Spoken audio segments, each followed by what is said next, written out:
Ángel Verdugo, ¿cómo estás, Ángel? ¿Qué tal, Pascal? Buenos días. 13. 9:13. Muy bien. Muy bien, Pascal, muchas gracias. Buenos días a quienes nos escuchan en este momento.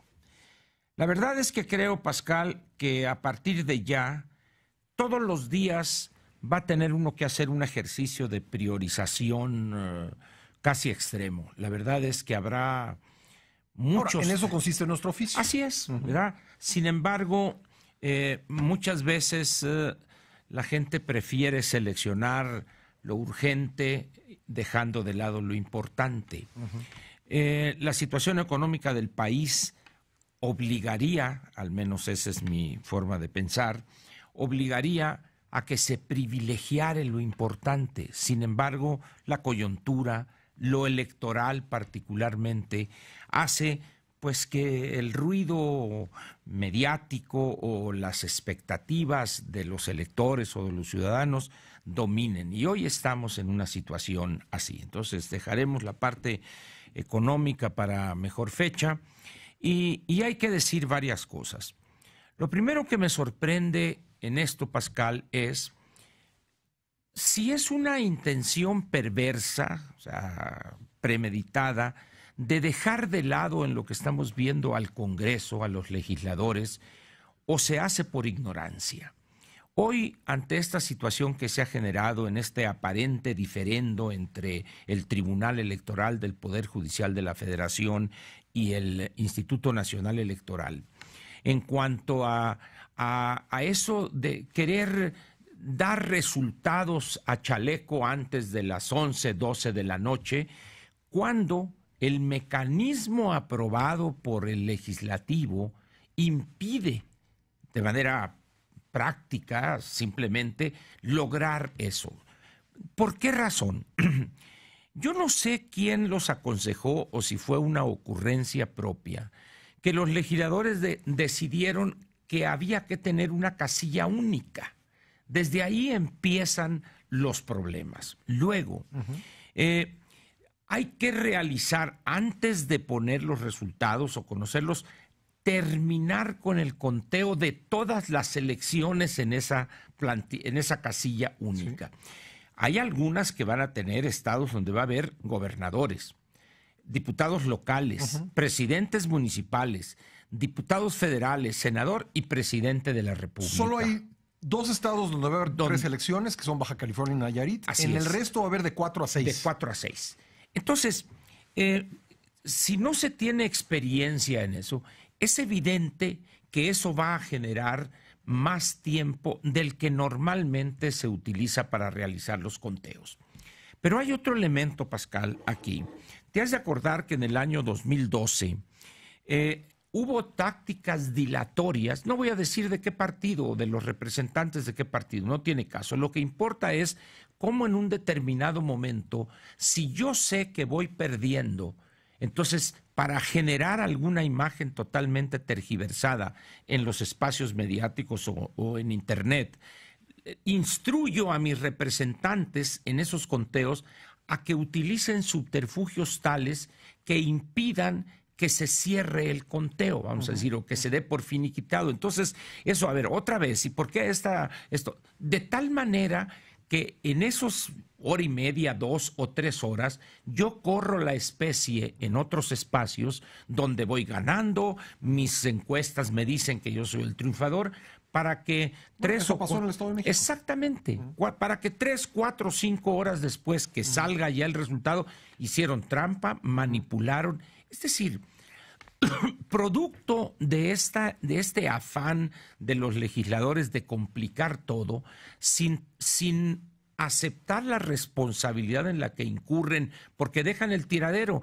Ay, les dejo el gallo muerto, acábenlo de pelar. Y ellos se hacen, es más, muchos de ellos ya no están en el Congreso, y los que van a enfrentar la responsabilidad y sufrir las acusaciones, señalamientos de que se vendieron, que los compraron, que los maiciaron, como suele hacer frecuentemente el señor López, yo creo que estamos ante una situación donde se podrían dar conflictos de índole diversa, en algunos casos jurídicos o que sean tontas las quejas, pero al final de cuentas eso contribuye a minar aún más nuestro sistema electoral. A ver, doy un paso atrás para retomar algo que decías al principio.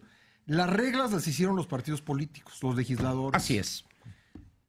Esta queja por el intento del INE de modificar su reglamento a fin de priorizar el conteo de la elección presidencial, la presentaron 3 partidos políticos, el PAN, Movimiento Ciudadano y Morena. Es decir, no fue el Tribunal Electoral que dijo, no, pues no me gusta su reglamento, ¿no? Claro. O sea, los partidos se quejaron, llevaron la queja ante el tribunal, el tribunal revisó, y de acuerdo, yo aquí sí tomo la palabra de nuestro entrevistado, nuestro compañero José Luis Vargas, magistrado electoral, dice, pues es que nos presentan ante una situación en la que tenemos que aprobar un reglamento que viola la ley. Por supuesto. No podemos hacer eso. Así es. Y no fue por unanimidad, pero sí por mayoría. Pero sí por mayoría, así Entonces, es. Digo, si quieren quejarse de la no aprobación del reglamento que proponía el INE, primero hagan lo siguiente. Díganle a los legisladores que por qué aprobaron la ley en esos términos. Reclámenles, claro. Luego díganle a los 3 partidos políticos que fueron ante el Tribunal Electoral a impugnar esto, que por qué lo hicieron, ¿no? Y ya después, si quieren revisar lo que hizo el tribunal, pues háganlo, pero no se brinquen el paso. Efectivamente. ¿No? ¿Pero por qué? Porque están aquí en 2 vías paralelas, y como diría Tintán, paralelas, mis hermanas. Sí, están 2 vías aquí, donde por un lado está el rigor jurídico, que es el papel del tribunal, es el papel del tribunal, porque en el tribunal no hay representantes de partidos políticos, no hay personas que los guíen la motivación política, sino es el texto de la ley. Claro, una cosa más, ¿quién aprobó que esos magistrados estén los partidos políticos? Es. Entonces, dice uno, estamos ante una serie, un rosario interminable de perversidades. Pero al final de cuentas, ¿cuál es el resultado, Pascal? La desconfianza en el sistema electoral. La desconfianza en las condiciones que hay en el país contribuye a la falta de credibilidad de las instituciones y afecta la gobernabilidad. No hemos medido lo que va a significar en varios estados de la República estos intentos de eliminar con chicanadas, por ejemplo, a este candidato, a este aspirante a ser candidato y meter a algún familiar o algún favorecido de lo que yo llamo el monarca estatal en algunos casos. Estamos pues ante una situación donde tanto los partidos políticos como sus representantes, los legisladores, los directivos y los consejeros en el INE deben hilar muy fino, Pascal. Deben de hacer lo que se llama en la cuestión automotriz un fine tuning, una afinación para que quede exactamente el motor en el número de revoluciones óptimas, etc. Pero aquí tal parece que lo que les interesa es crear confusión.